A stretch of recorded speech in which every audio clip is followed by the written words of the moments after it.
Memang, untuk menara kita sudah beberapa kali melakukan divestasi ya, penjualan, menara yang dimiliki oleh XL, sehingga memang sekarang kebanyakan atau sebagian besar menara XL itu adalah, menggunakan pola, sewa, ya atau, lease, dari, tower provider yang ada.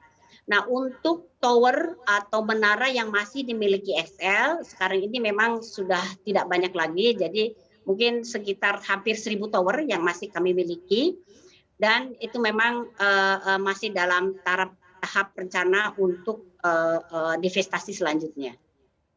Oke, tapi kalau untuk planning ke depannya sendiri, Bu Dian, apakah nanti lama-kelamaan bisnis tower ini akan mulai ditinggalkan oleh XL Axiata atau seperti apa planning ke depannya? Ya, memang, eee, kita sudah dari mungkin sejak, beberapa tahun yang lalu, itu mempunyai prinsip bahwa, bisnis tower adalah bukan merupakan core bisnis kami. Core bisnis kami adalah memberikan layanan, telekomunikasi, terutama layanan data kepada para pelanggan. Sehingga, yang bukan merupakan core bisnis itu kami, serahkan kepada pihak lain, ya. Jadi untuk tower ini memang, tujuannya adalah, akan, didivestasi lebih lanjut dan untuk yang tadi tower yang sisinya 1.000 memang kami sedang proses tender, Mbak Monica. Oke, kalau kita berbicara terkait dengan substitusi dari menara-menara yang telah didivestasi ini, seperti apa nih planning dari XL Axiata, Bu Dian? Jadi kalau, apa namanya, penjualan tower tentu saja kami akan mendapatkan, cash ya Mbak, Monica ya.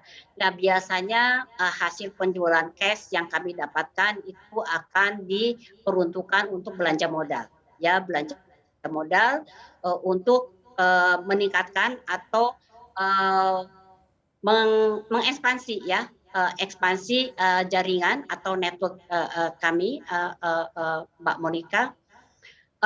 Kalau dari sisi, operasional sebetulnya penjualan tower itu tidak, memberikan perubahan yang signifikan ya, karena memang, dari, tower provider yang ada mereka memberikan servis untuk pengoperasian tower, ya. Sehingga kalau dari sisi operasional itu tidak perlu dilakukan tadi yang seperti Mbak Monica tanyakan, substitusi ya, karena secara fungsi itu masih tetap, sama, hanya memang kepemilikannya saja yang berubah.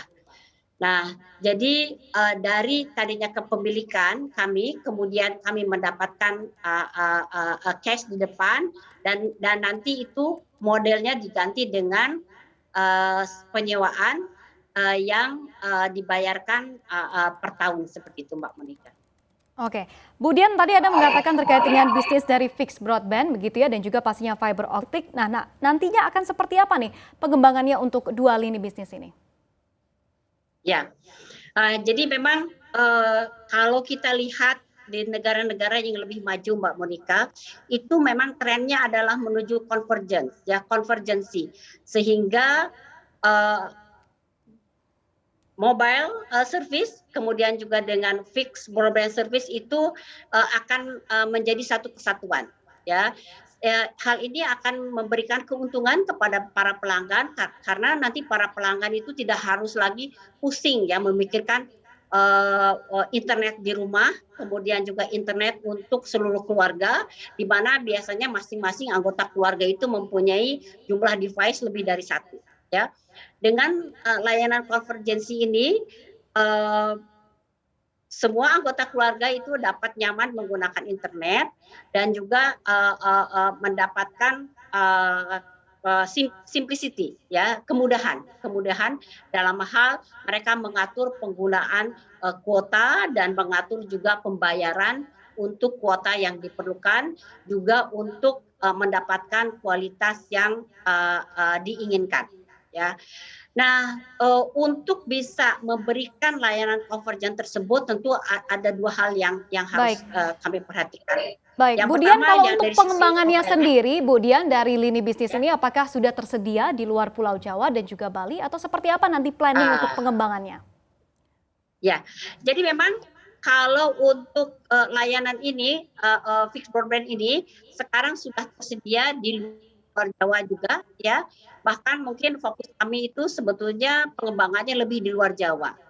Kenapa kami memilih strategi seperti itu? Karena untuk di Jawa itu kompetisinya sudah lebih tinggi ya, sehingga kami memilih di luar Jawa supaya kami bisa menjadi ya first mover di sana ya, yang memberikan layanan yang pertama untuk masyarakat di kota-kota di luar Jawa. Jadi untuk kedepannya memang untuk layanan fixed broadband ini kami akan tingkatkan. Kalau sekarang mungkin hanya masih di kota-kota besar saja ya. Jadi untuk tahun depan rencananya adalah masuk ke dalam tier 2 cities atau apa ya, kota yang bukan saja kota terbesar di Indonesia tapi masuk ke dalam kota tingkat 2 seperti itu Mbak Mut.